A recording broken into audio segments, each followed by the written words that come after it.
So I've already done a Warlock and Titan build video, so Hunters, today it is your turn. We're going to be talking about a Void build here, taking advantage of your brand new Void aspect. With this build, you're going to be able to basically become invisible near 100% of the time and be spreading volatile around just as frequently. First, let's talk about our exotic of choice, that of course being the Falcon's exotic chess piece.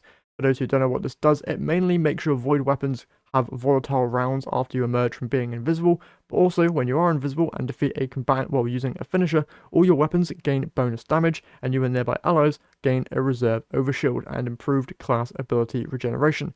These reserve overshields can be deployed by using a class ability, but we're mainly here using it for that free volatile rounds after emerging from invisibility, which we'll be able to proc very consistently. Moving on to our subclass breakdown here, obviously Deadshot, Shadow Shot, because it's really good. Then for our main abilities, we're using Gambler's Dodge to recharge your melee ability when dodging near enemies. Then also got Triple Jump, Snare Bomb, and then Vortex Grenade. Snare Bomb's going to be good. It's the only melee you got, but it weakens stuff, so that's great. And then Vortex is a really good grenade generally, but you can also use whatever other grenade you prefer. For the main aspects, we're using Stylish Executioner, where defeating a weakened or suppressed or volatile target will grant you invisibility and true sight, and after performing a Stylish Execution, your next melee attack while invisible weakens targets. We're then also using the new aspect on the Prowl, where entering invisibility marks a nearby combatant as a high priority target for you and your team. Defeating priority targets creates a weakening cloud of smoke that makes you and allies invisible when passing through it. When priority targets are defeated, you and nearby allies gain increased weapon reload speed and stability for a short duration, and are granted grenade, melee, and class ability energy. What this means is that when you defeat a priority target and go through that cloud of smoke, this should then automatically re-proc, so you're able to constantly keep on marking targets, defeating them, creating clouds of smoke, and going invisible, creating more priority targets, and just repeating that cycle, which is actually very satisfying if you can get it to work most of the time. Now, with this build, just from the aspects alone, you'll be going invisible by defeating volatile, weakened, or suppressed targets. By going invisible, you're then going to be marking high priority targets. By defeating those, you're going to get ability energy and also create weakening clouds of smoke that will also weaken targets, allowing you to proc Stylish Execution again. But just by passing through that smoke, you'll be able to go invisible again. So these two aspects pair very nicely, but we haven't even talked about fragments yet, so let's go and talk about those right now. First up, we have Echo of Cessation, where finisher final blows create a burst of void damage that causes nearby combatants to become volatile, and defeating a volatile target will create a void breach. It's going to be very important for later. Our next ability is Echo of Persistence, where void buffs applied to you, that being invisibility, overshield, or devour, have an increased duration. Then also have Echo of Instability, where defeating a target with a grenade will grant you volatile rounds to your void weapons. Then Echo of Starvation, where picking up a void breach or an orb of power will grant you devour. And then also Echo of Harvest, where defeating a weakened target will create an orb of power and a void breach. The idea here is that your void weapons are going to be spreading volatile. Defeating those volatile targets will create you a void breach. Void breaches will grant you devour. Then you've also got your grenade for weaken and the smoke cloud from on the Prowl to then also grant you a void breach and an orb of power when defeating a weakened target. So that's all just going to feed into your abilities and just granting you invisibility way more often.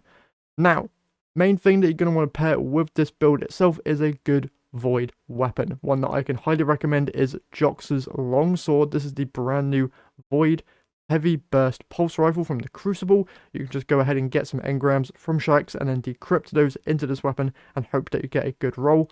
Or what you would mainly want to look out for is just a weapon that has destabilizing rounds. Now this trait used to be very bad, but with the launch of episode 3 it actually got a rework where defeating targets creates a void burst, and hitting targets with this void burst makes them volatile and will grant you volatile rounds for an improved duration. That's what the enhanced trait does. It's not an improved duration for the normal trait. But either way, it's a very good perk now because volatile rounds will just allow you to spread volatile just by shooting targets with the weapon.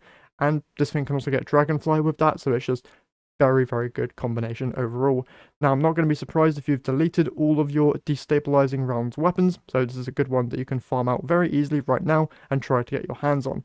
If you have any destabilizing rounds void weapons in your vault, dust those off and bring them into this build because it'll also be very good. Another weapon to keep an eye out for would be the Corrective Measure from the Vault of Glass raid that recently got updated and is a good void machine gun that can pair with this build very nicely. Now, for other weapons that you can also pair with this build in terms of exotics, one that immediately comes to mind is, of course, Graviton Lance. This one's going to be amazing to pair with this build, but literally any other void weapon like Le Monarch would be pretty darn good. You've also got things like Dead Messenger you could use, Launch Driver, that got some updates this episode, Ruinous Effigy, literally any void weapon is going to be doing you great. Slayer's Fang from last episode, that's also going to be great because it can also weaken targets, so whole load of options there for weapons to pair with this build. But to make this build even better, we're now going to talk artifact stuff here, because there are 3 main perks to take advantage of with this build. First, in the second column, you've got Volatile Marksman, where Rapid Void Weapon Precision Hits and Rapid Void Weapon Final Blows will grant you volatile rounds. Then also in the 4th column, you have Malignant Harvest, where rapidly applying Volatile causes your next instance of Void Weapon damage to create a weakening burst.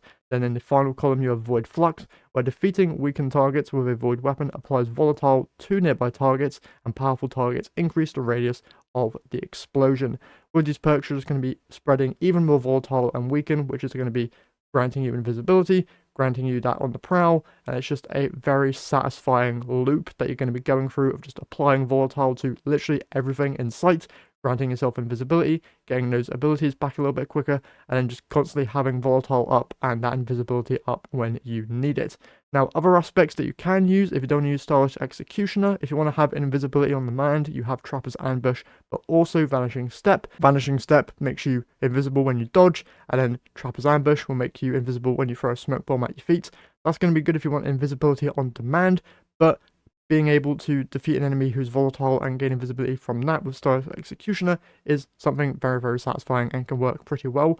One thing that does seem to happen quite a lot though is if you're using a full auto weapon, for example, you'll go invisible after defeating that volatile target, and then because you're still shooting, the invisibility will just run out, or you'll just come out of invisibility immediately. That will grant you volatile rounds though, which is a good thing to happen. You just want to make sure you're being careful when shooting your weapons and making sure you're not coming out of invisibility too early. Now, to end off here, just going to go over the mods that I have on for this build. Nothing really all that interesting, to be honest. Void Siphon because you're using void weapons. I then have Grenade Kickstart and Firepower just because I'm going to be using my grenade often, and then just things to help me get my abilities back a little bit quicker when using this build.